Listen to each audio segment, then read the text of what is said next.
Good morning, guys. Welcome back to another video. So this is gonna be the first time that we do this style of content on this install where it's a little more uncut and just raw. And we're gonna be talking about the coilovers today, specifically the Öhlins. So if you guys have seen in the past, I've typically done KW. I've ran the KW V1s, V2s, and V3s on all different cars. I had the Haas kit as well. I had that on the Supra. Or no, the Supra had the V3s and the M2 had the KW Haas kit. Both fantastic kits, so I'm pretty used to the KW coilovers. They're really easy to install, super easy to adjust on the fly. However, on this car, on the E92 M3, I decided to try something a little bit different.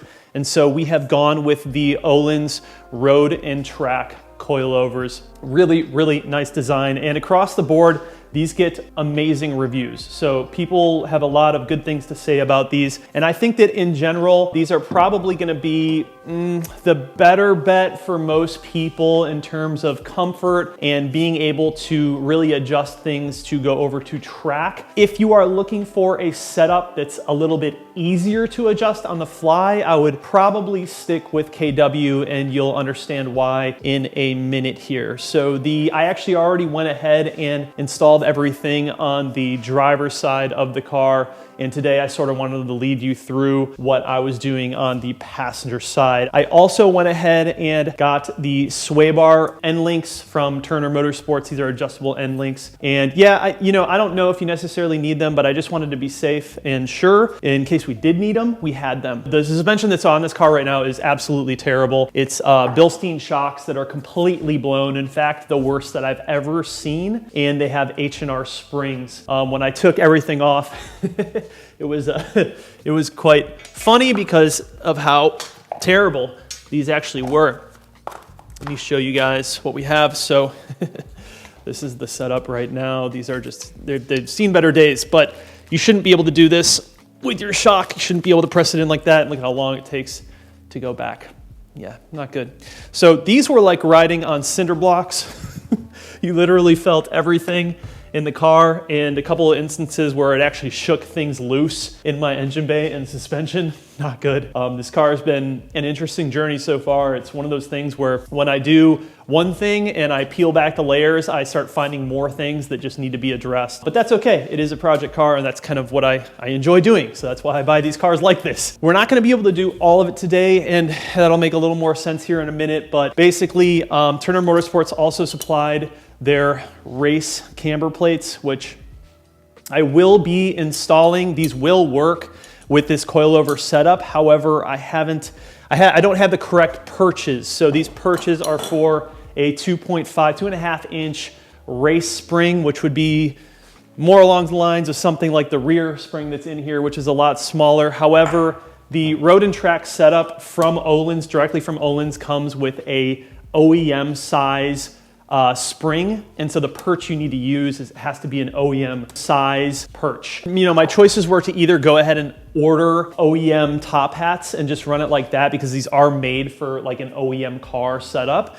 But I decided to find a perch that would work. Turner actually had one.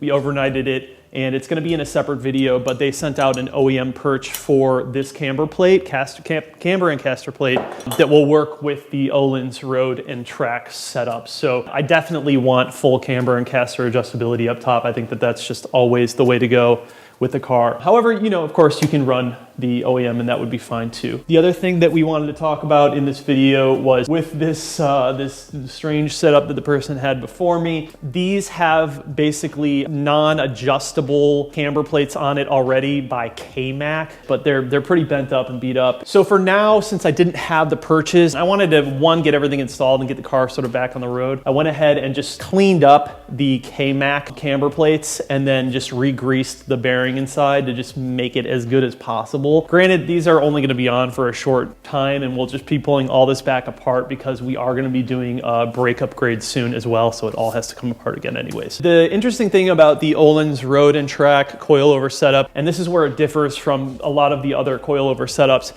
is that when you have your front shock and strut assembly and you have your spring on here like this, basically the way that Öhlins does this is you set your preload for the top portion. Now, typically with a lot of coilover kits, the bottom isn't adjustable, but the top is. And so you would want to adjust all of your height in the top portion. However, with the Öhlins Road and Track, you're actually utilizing the bottom portion of the shock that has a sleeve that you can twist up and down. And Öhlins will give you measurements based on what they think you should do, their recommendations. However, we're sort of using a combination of what they recommend and what I've found online to make the car a little bit lower. If you're looking to just like slam your car, this probably isn't going to be the best coilover setup for you. These by nature sit a little bit higher than most coilover setups. However, you can have custom assembled kits by other companies that have different types of springs. So if you find that you order these and you're just not in love with the way that it sits or sets up, you can order different types of springs for the top portion, just like any other coilover kit. You know, people get like Swift springs or H&R, Eibach, whatever, and we can adapt those to this shock in this setup. However, I think we're gonna be good. I'm not looking to be, you know, super slammed on the ground, just not interested in that. I just want the car to ride good and look good too. So that's the goal. But the nice thing is with this independent setup here where you have two adjustabilities is your top spring will always be under preload, and then you can adjust your height by the bottom. If you have noticed any other coilovers, like the previous coilover setup that I had on my E90 M3 was just a very cheap coilover setup. And what would happen is in order to get the car to the height that I wanted, I really had to let all of this adjustability up top out and drop down. And when you would go over bumps, the spring would sort of jump around in there. So with this having an independent setup where most of your height is being adjusted down here, you can really just keep this preloaded at all times so you don't have to worry about it making a bunch of noise and just being clunky. So this is the rear shock. You'll see that it has all of this sleeving. However, I didn't adjust the rear. I left it to their recommendations, Öhlins recommendations, and they kind of just have it locked in here, but you can undo this and, you know, move it up and down if you want to. You do have some adjustability here. It is an independent setup, meaning that might not be the correct word, but it is an independent setup, meaning that you have a rear spring, and then you have the rear shock, which is completely independent. There's a lot of information online in general about this setup.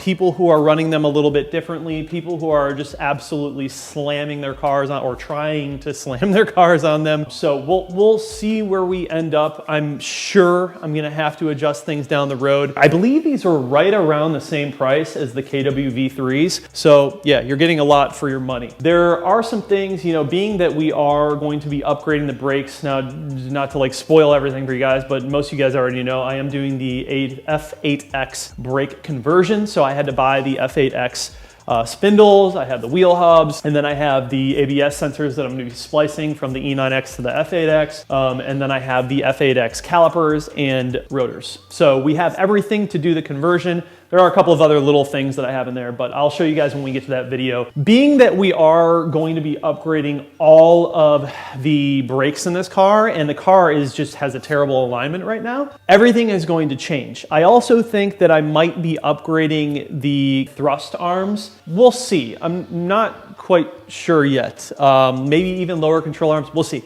I don't know how much adjustability like I actually need for a street slash maybe we'll see the track sometimes car, you know? Yeah, it's not a full track car, and I don't want to make it that. I don't want it to be uncomfortable to drive. So you can definitely go too far when you upgrade some of these things and you make them, you know, everything adjustable when you just really don't need it.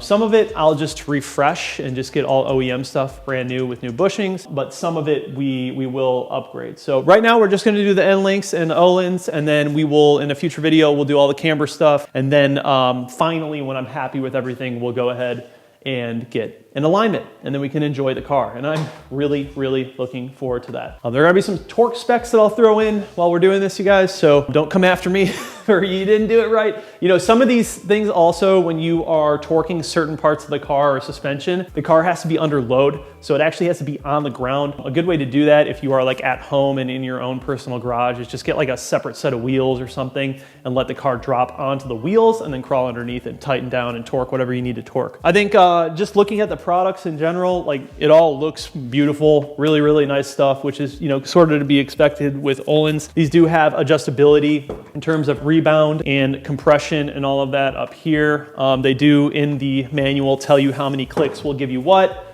And then of course they give you all of the measuring. So they also give you a layout of how to actually assemble everything when you buy it, like, you know, which washers go where, which bushings go where. The only thing that's a little bit different is, you know, being that my setup was sort of aftermarket, I just sort of had to use what I had. It's not wrong by any means, but you know, I don't have all of the OEM stuff, being that, you know, this is obviously an aftermarket suspension. So we made it work, but it's gonna be fine. The rear is a little bit interesting. You don't use any of the rubber mounts that the OEM spring uses in the back. They actually give you a little plastic spacer piece that goes on the bottom, and then your adjustability is up top, and then you have this little rubber gasket. Seems weird. It seems like it would make noise if it does that. We'll find out, but this is what they tell you to do, and it sounds like most people have ran it like that and they haven't had issues. Again, with the adjustability on the fly,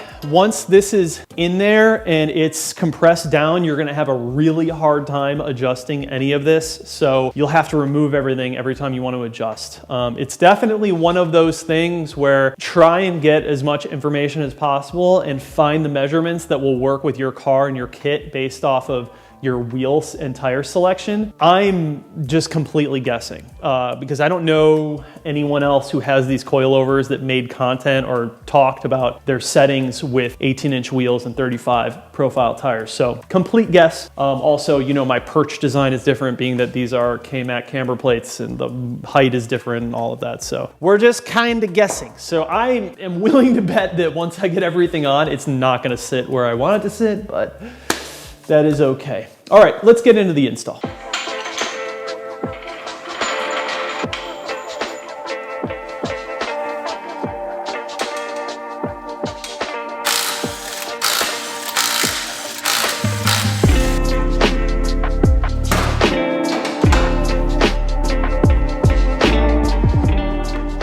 Man, someday I'm gonna have a lift. It's gonna be a beautiful thing. What I like to do first is disconnect the sway bar end links on both sides. You might as well, because you're going to be working on both anyways. So just go ahead and hit those first. I've already taken this one off, but you know, you'll see it behind the shock here. And I have the H&R sway bar. Mine isn't adjustable though. This is just a static beefed up one. So we don't need to worry about that. That'll be the first thing that you want to do. Secondly, there is a bolt at the top here of the knuckle. And this bolt is what actually holds in the shock itself into the spindle or the knuckle. And if you guys are doing this for the first time in a car that has never been swapped out, it's likely that you are going to be fighting this knuckle and shock clamp.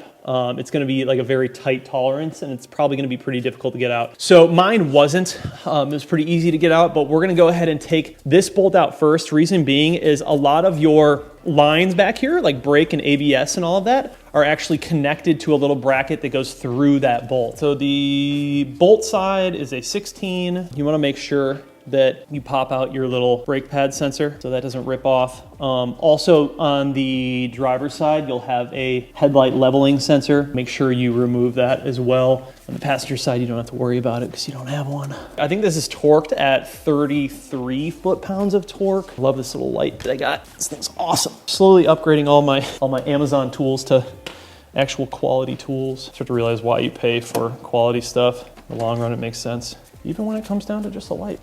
Sweet. Okay, yeah, that works. So 16 and 16 on this. Okay. All right, we're gonna leave it. It's starting to drop the whole thing. So like I said before, if you guys have like factory suspension or your knuckle is just like super tight, you probably won't have to worry about that dropping down right away. But mine is just such a loose fitment. The moment that I pull that pass-through bolt out, the whole thing will just drop down. All right, cool. So we got a little bit of pressure on it.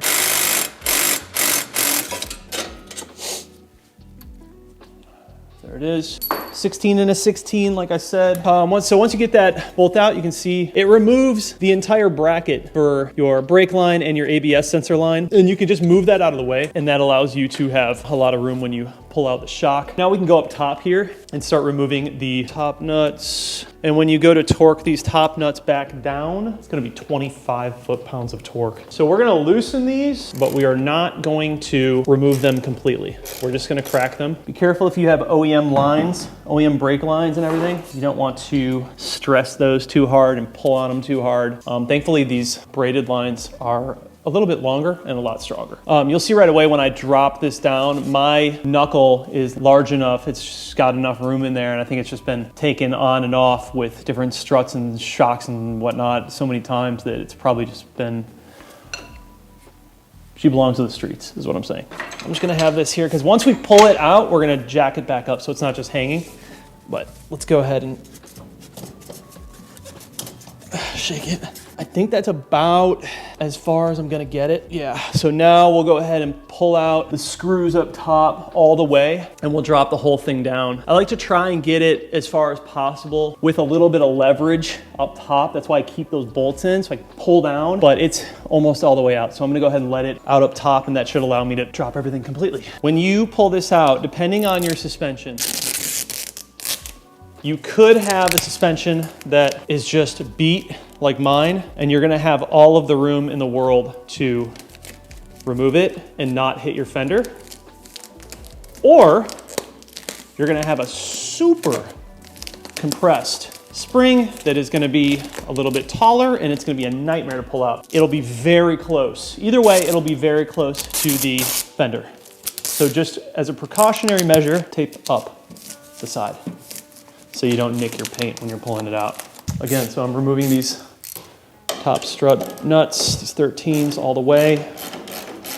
Drop all the way right away. You can see yellow just falling on the ground from the Bilstein shock. All right, all three out. All right, so be ready, because it's gonna all come down. And this thing likes to fold in a really odd direction once it all comes out, so just be prepared for it. I'm gonna put that to the side. All right. Woo! Boy, that clearance. There's actually a socket they make. I ordered one, but it didn't come in time. It separates the knuckle, so you have more room. There we go. Encouragement. All right. Whew, get it out. So let's bring this back up. I don't want that hanging like that. Let's try and get this supported. All right, I'm cool with that.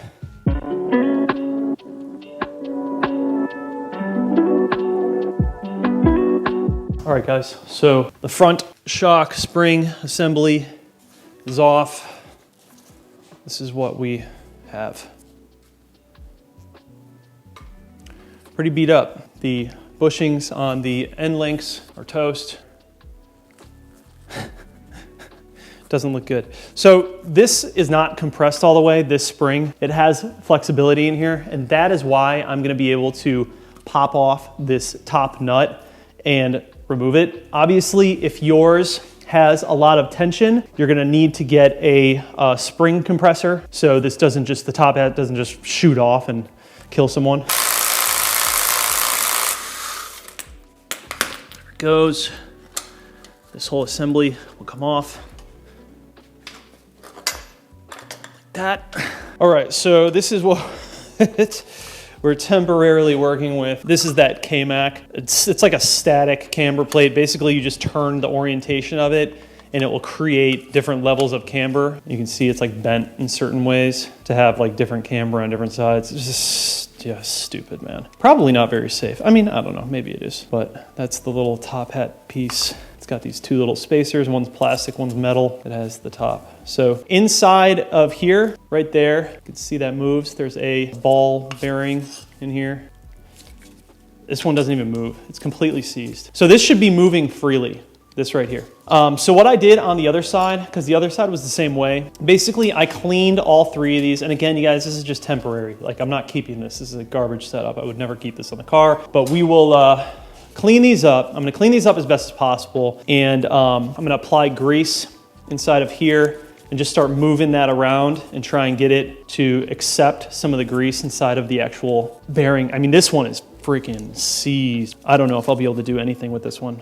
Wow. This suspension makes all kinds of scary noises. My girlfriend and I went out for a drive the other night because she hadn't been in the E92 yet, and she loves it, by the way. I knew she would, but she hadn't been in the car yet, and we went out for a drive, and it was making some funky noises, man. Okay, there you go. So I just cracked it loose. I don't know if you guys saw that. This thing is just... Oh, now it's moving. That was completely seized. It wouldn't even move. So that's supposed to be moving like that. So what we're gonna do is just clean this up. This is gonna be a temporary thing, you guys. A lot of this older stuff we're not reusing. So all of this old shock, the old spring, there's nothing wrong with H&R springs. They're actually pretty decent springs, but they're just paired with this shock that has just been absolutely demolished. Freaking disgusting, dude. It's crazy. And so to kind of give you an idea of what I'm talking about, take the little grease and you're just trying to get it into this ball bearing. So we're gonna start up top, just like, dude, you're good old luck getting it in there. You know, just working it around the edges of everything. I mean, the proper way to do this would be to take the whole thing apart, but if this was like permanent, which, Jesus, I would never keep this in the car. I think it's trash. If this was permanent, I would pull this whole thing apart. So I just kind of lined it. There's a bunch of rust in there, so it's gonna be really difficult to even try and get through that. And then kind of like lining the inside of here too. Already starting to move better now that we have grease going in there. Oh yeah, dude. She's starting to free up. It does get stuck in certain positions though. I think that there's just so much corrosion and rust in here. All right guys, so I have the top hat over here, the K-Mac little ball bearing is greased up as I think it needs to be for right now. But we're gonna work on assembling the front shock spring assembly. This is pretty straightforward, being that they give you an entire manual. And if you look in here, they give you measurements based on millimeters as to what they recommend and what they think that you should be setting this up as. You want to keep the spring obviously under load. So when the spring is actually on with everything and compressed, 194 millimeters from the collar down here to the top up there underneath the perch. Where I changed mine is on the lower part, the lower sleeve over here. Basically just they say 158 millimeters. I went to 140, and that should be the distance from the top of this lower collar to the bottom of the top collar for the actual spring. How I ended up with that number, I basically watched a couple of other people install theirs and saw the way that their cars sat and just ended up on that number. Likelihood of me changing it is extremely high. I don't think that this is going to be perfect right off the first jump. In terms of orientation, a lot of people talk about putting on the wrong shock on the wrong side. So these are specific. These are side specific. This will be the passenger side one, and then you're going to have your end link that is going to go through here like that. Let's show you guys. It's going to go through here like that on there, and then you can adjust it. I'm not going to completely tighten or torque any of this down on the end link. I'm going to do that while it's on the car, and the bottom portion should technically be torqued down under load, but we won't be really worrying about that today because everything's going to be changed in the alignment. Okay, so let's first get into the measuring, and the first thing that we have to do actually is put the spring on. So I'm literally going to throw my spring on here, and then I'm going to take my top hat. God, this thing is just such garbage. I can't wait to get this off. I take my top hat assembly. It's gonna go on like this. And then I'll take the camber plate portion, and that's gonna go on top, just like that. Sit in there just like so. So now we're gonna take our new, well, we have a washer, and one washer. It's gonna go onto the top. Right there. And then you're gonna have your new nut. When it comes to tightening these down, technically you should have a pass-through socket that allows you to hold the Allen on the top here down so it doesn't spin while you do this. I have learned that, you know, with a impact, you can smoke it through fast enough that it's not going to spin this. It might a little bit, not a big deal. Technically, you should have a pass-through with an Allen wrench holding it still so you can tighten it all the way down. I ordered one as well, but it is not here yet. Being that this isn't the final installation of this, we're really just kind of testing things out and seeing how it's gonna sit. We're going to just go ahead and smoke it. So now what we're gonna do is look at our measurements here. I'm gonna be going 194 from the bottom of the spring to the top of the spring. That is the amount of preload that they want. This is where people sort of change stuff. They change the preload, which technically isn't the right way to do it, but. So right now it's got about 203 millimeters of preload. So we're gonna have to tighten this up. So I think in the future I might try out different springs for this. People say that it makes a pretty dramatic difference if you're looking for like a different ride out of the car, a different quality. You can do that, and it might improve things depending on what you're looking for. Let's see where we're at now. So we want 194 on that. We're actually at like exactly 194. So I think we're gonna leave it. And then you have your bottom portion right here. This is the locking portion of it. There we go. And then for this down here, like I said before, you're gonna be measuring from the distance of the top of this little collar right here, this spanner piece, to the bottom of this locking spanner. And they have it at 158, but I've decided to make mine 140, which will lower it a little bit more. I saw some other people doing like 120, 130, so I felt like 140 is probably a nice conservative number. So we're at 155 right now, so we'll go up. And you have to be cautious of this because this piece, this spanner piece down here on the lower end of the shock spins very freely. When you're installing it, be sure not to move this around. Basically the way it works is that pass-through nut and bolt will clamp it down and hold it into place. So we are exactly at 140 millimeters, and that'll be our setup. You also have your rebound adjustment right here. So we're gonna go all the way to the end where it doesn't click anymore, and we're gonna go with 8 clicks. So if you look on this sheet, they have different clicks for different styles of driving. Your rebound can be adjusted based on what you're into. So 0 to 7 is track, winding road is 5 to 10, street is 10 to 20. I figured 8 will put me right at the rivet of winding road and almost street. So it should be a pretty conservative setup. So we're gonna go 1, 2, 3, 4, 5, 6, 7, 8. So obviously this can be adjusted on the fly, which is nice. Let's take our end link and we're going to assemble it onto here. On the end link, you're gonna have this nut, and then you're gonna have this half oval shaped washer, but we are supplied with another half oval shaped washer. It's gonna go on top like that, and then this is gonna pass through the shock, and then you're gonna nut it. The nut for this is going to go on the open side. So basically, once you have your washers in place, it's gonna pass through like that. We'll go ahead and throw the nut on. I'm not torquing any of this down until it's on the car. All of these will be adjusted on the car. So let's make sure that nothing moved while we were playing around. Nope, I'm good. Okay, so time to put everything on the car. Hello, this is John from the future. You guys, there's, pause. Over this, like that. Pretend for the rest of the video that the front had the dust shield on it. Not fun, so I basically did this job twice. You wanna put this into the knuckle and then put everything into the top portion of it. May need to drop this down more. Get more room.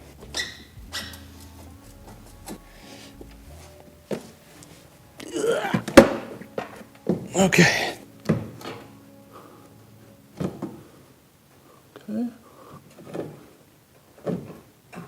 I'm gonna go ahead and thread in these nuts up top. So I'm gonna put the little bracket on with all of the wires and stuff. Let's go ahead and throw in the hardware. So we've got the pass-through bolt on this side. You just wanna make sure that before you get to this part, make sure that your collar on the lower portion of the shock is flush with the knuckle. So this is 33 foot-pounds of torque. So many tools I need to upgrade. Torque wrench being one of them, impact being one of them. There we go. Move it around a little bit. That's through nuts can be 25 foot-pounds.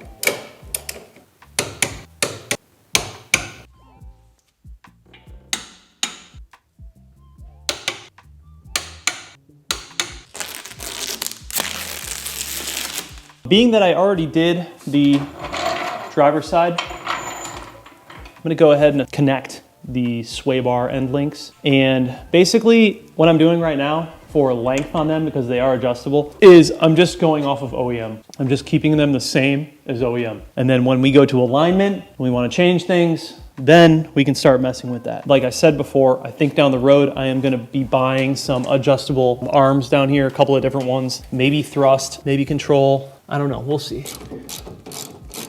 Okay, we're good. Everything is tight.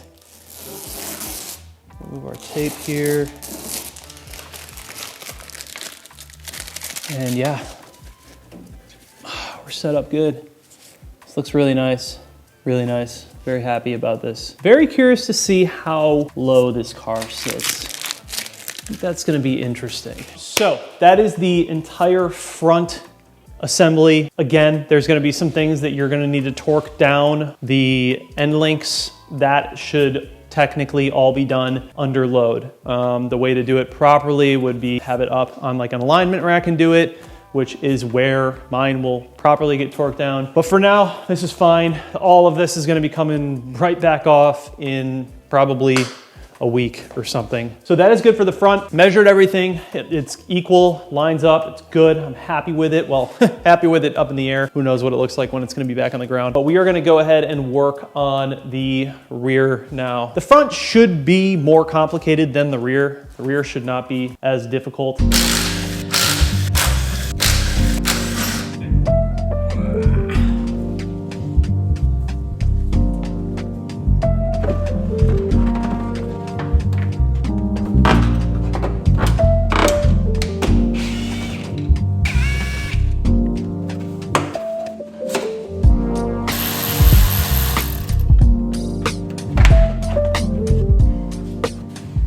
I have everything off here. So you're gonna have back here, obviously the part that covers up the battery. You're gonna have a plastic piece that goes along here. You're gonna pop that off. It's basically just a bunch of little plastic clips, plastic clip popper, whatever you wanna call it.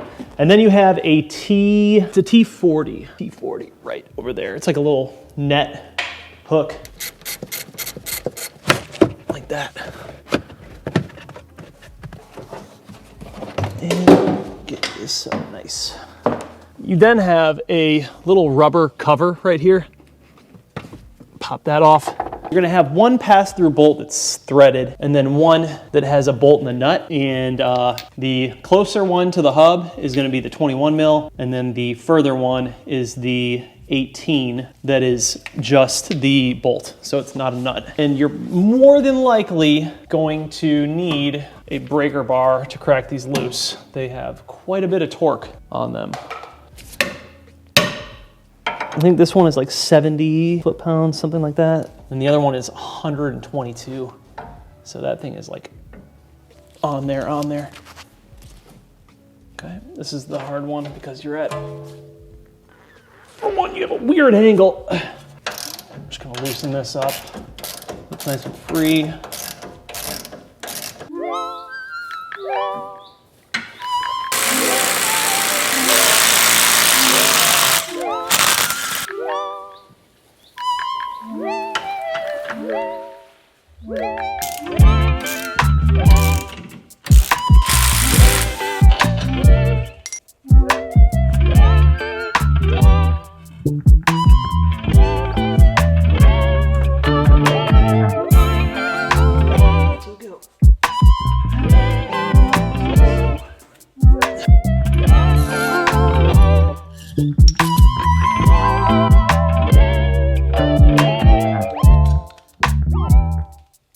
All right, so before I pull everything out of the bottom, I'm gonna go ahead and loosen up this top nut. The way to do this is to grab a 5mm Allen socket, and you can actually put that inside of the strut itself. And while holding that, you can loosen the actual nut that secures the top of the strut or shock. That is a 14mm. So you're gonna hold the 5mm Allen and loosen it up with the 14mm wrench. And then I'll go ahead and hop back down to the bottom and remove that last trailing arm bolt. And now you should be able able to push the trailing arm down just a little bit, and that will give you enough room to pull out the actual shock assembly itself. Make sure you also remove all of the spacers and the dust boot and everything else that comes along with it. You want to remove the metal spacer from the previous bump stop because we are going to be reusing that on this new setup. So the three pieces that you're going to be reusing on the new setup is the metal cup, and then above that is going to be a little orange rubber spacer, and then above that is going to be a black, smaller rubber boot. The original bump stop we will not be reusing because the new setup has one. Next, you're just going to want to apply downward pressure to the entire assembly so you can get enough room to remove the spring, and if you push it down far enough, you should be able to pull it all out. Now, on the spring, you're going to see this black cup at the top. Sometimes those get stuck onto the bottom of the car. If it does, just hit it off with a hammer, but you are going to be removing all of that. So we're going to go ahead and put the shock in first. Oop. Everything is measured and good, and I'm going to show you guys the assembly order on this. You have everything that's under the dust boot that came on the shock from Olin's, so you're literally just throwing the dust boot on. There's like a washer and a couple little plastic washers. Then you have this metal washer. It's going to go over the top like this. Then you're going to have a rubber washer. You're going to have a spacer that goes through it and this top little rubber piece. All three of those are going to go in like that. On the bottom here, remember you have these two little washers that go in like that and like that. So when you're installing it, you sort of have to hold these or they will fall out. So Olin's logo facing us. And then I'll basically push down on the arm until it slides up in the area. There you go, that's good. So the spring, already measured. You're gonna have this plastic piece on the bottom. You're gonna have this little rubber washer piece up top, and you gotta hold both when you throw it in. Throw that in its little area. Since we have that situated, we can go ahead and throw in the bolt that holds in the shock. We're gonna go ahead and put that in. So we're just fastening the shock to the arm. There we go. So we're not going to torque it. It has to be under load. Well, it should be under load when you actually torque it down, at least the one for the shock, I believe. But then we'll take the other pass-through bolt. There we go. So we have everything underneath the car, good to go, tightened up. Put a little bit of load on the suspension with a jack. And now we're going to go ahead and finish up on the inside at the top of the shock. We have the rubber washer that will go in, and then you have this metal washer that goes on top. That should be from your original suspension, and then you have the new nut that will go on. So 5mm Allen again for the top. So you want to hold the shock with the 5mm and then use your 14mm to crank it down. But I did read that you want to torque this top piece under load. But yeah, so the rest of this I'll finish off camera. But then you're just gonna take your adjuster screw and it's gonna screw right on, and it's a 14mm. You're gonna lock that in and then just set your adjustment to wherever you want it. I think I did 10 clicks. So I backed it all the way and then I did 10 all the way in. I think I did 10. I'll have to confirm that later. And then it's just a matter of throwing all this stuff back together and throwing your wheels on. Yeah.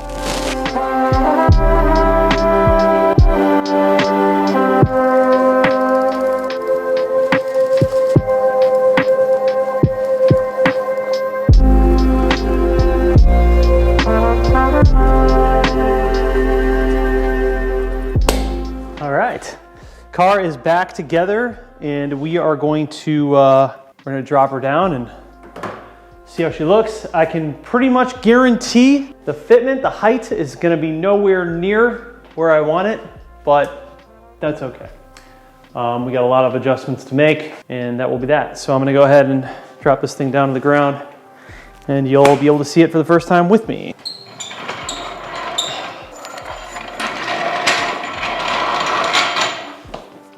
I think I'm gonna take these side skirt extensions off. It's like kind of a pain in the butt to work around. They're okay, I don't know, man. I'm kind of getting over all this carbon crap. God, I sound like I'm getting old. Let's see. Oh, wow. actually, hold on. It's freaking perfect. No way. I mean, the back might be a little bit low. I don't know. I mean, it doesn't look bad. It does look a little bit low to me though. The front, I kind of love the front. The front is a little bit higher than it was before. You also got to think like these are going to settle in a little bit, you know? So it's kind of hard to tell like where it's going to be. The camber is just ridiculous. This thing's probably running like -3-degree camber up front. Like a little bit of camber is good. I want to run like -2, I think. -2 degree. This has got to be like -3.5. It almost looks like you're rolling around with like a broken control arm or something. But dude, I am actually quite surprised at this. There's no way it's even. There's no way. I think the back is lower than the front, which isn't that big of a deal. I mean, I can go through and adjust everything as I need. Let's see, 22.75. So 22 3/4 from the bottom of the rim to the fender. This is 22.5. In the back, this side, 22.5. So that's even, that's good. And 22.5 over here. So 22.5 over here. So I think we're a little bit high on this side if we wanted it all to be even. But you know, to adjust it, it's not too bad. You just have to take out those 2 bolts, slide down the bottom knuckle, and then just twist it, throw it back up. You know, you don't have to take off the top and everything. Don't have to worry about that. Really curious to see how this thing rides. Definitely loving the front more, man. It was so slammed before up front, and it was just kind of like undrivable. It looks good. Looks really good. I'm really happy with this. Yeah, so 22.5 all the way around is what we're gonna go with. So I'll just have to fix this side about 1/4 of an inch. So let me torque down the wheels, and I think we're just gonna go for a drive in the next video. I don't think we're gonna do in this video. Those videos are way too long. So if you guys wanna tune in to the next video, we're gonna do some different style videos. We're gonna do some POV, we're gonna do some ride along. The alignment is really bad right now, so it's not gonna be like the most amazing thing in the world, but it will hopefully ride a lot better. I mean, this car drove so poorly. But in terms of the install, not too bad. Don't forget the dust boot, and just remember to take off those front or the rear cups that are underneath the body of the car. But other than that, I mean, it's really not too bad. Man, it looks really good though. It looks really good. Nice to see the back is a little more even now. The back was a lot higher before. It just had this crazy looking rake, and it looked very, very odd. Yeah, I might bring down the front a little bit. It's like dead even right now. I wouldn't mind like maybe just a little bit of rake, just a little bit up front.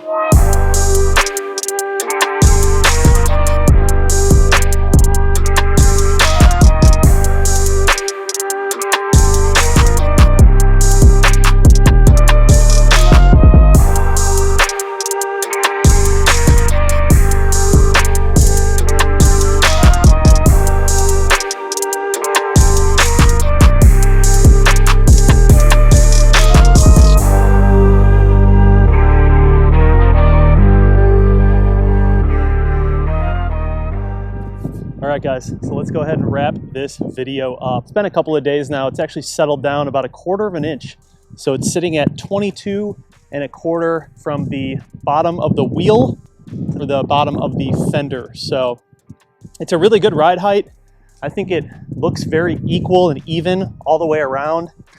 It does naturally have a little bit of rake to it, but I don't think it looks bad at all. I haven't gotten a chance to really drive it too much. I've just been so busy, but we will be making, of course, a drive video and talking a little bit about how it feels. Just from the garage to here, it feels absolutely night and day over what I had before, as you can probably expect. Yeah, the next video is going to be the camber plate install, so we can actually get like a proper drive in this thing and get it dialed. But the installation really wasn't too bad. I think it looks freaking phenomenal, man. I don't know how we nailed this drop, but I got extremely lucky. I just basically guessed, and I think it looks very good. I think it's very even all the way around. Yeah, so overall, my first impressions are really good. You know, the car feels very comfortable just from the couple of miles that I've driven it so far, but we're really gonna be able to see how this performs in the future here, and I plan on giving you guys definitely some good videos. I think we're gonna do some mountain driving, some mountain runs, because we are near the mountains here in Charlotte, North Carolina. So we're gonna hit in the mountains and actually put this suspension to the test. That's something that we've never really done on this channel with some of the other cars. So I wanna give this thing the full beans, the full Monty, and really, really dial her in too. So once we get the alignment and the camber plates in, I think that this car is gonna be an absolute monster. But in terms of the installation, super, super simple. I mean, if you have basic tools and jacks and all that, you can get this done at home. You know, it's just a matter of doing your research and making sure that you are torquing things properly and, of course, assembling things properly. But Öhlins does a really good job of giving you the majority of the information that you need. So it's they do the hard work for you, to be honest, and then it's just really a matter of you disassembling and reassembling. So can't wait to get the camber plates on. I believe my OEM purchase come today, so I'm gonna start. That's gonna be a separate video. I'm just gonna show you guys the installation of those camber plates and how to do it. Pretty easy. I think that the majority of people that will be buying those camber plates will already have a suspension on their car, so I think that'll be a decent little install guide for you guys. Also, you guys, let me know down below how you enjoyed the style of this video. Obviously, it's a lot longer, a lot more time goes into it, but I'm just trying some new techniques out to sort of change things up a little bit. And this is more of just a raw, uncut video where I talk about everything as we go through the process. Big shout out to the guys over at Keys Motorsports, of course, for always being a fantastic partner and supporting this channel from day one. Could not have done anything that I do to this day without them. So they supplied the coilovers from Öhlins, Road and Track, and I will have all of that stuff linked down below, as well as the Turner Motorsports stuff. But yeah, you guys see it here. I don't know, you tell me. Obviously, you know, looks is one thing, performance is another thing, but we will get into the performance side and actually give you some driving and some ride-alongs here in the future. But that is gonna wrap up today's video. Thank you so much for watching. I appreciate you guys so much for the support. See you in the next one. Peace out.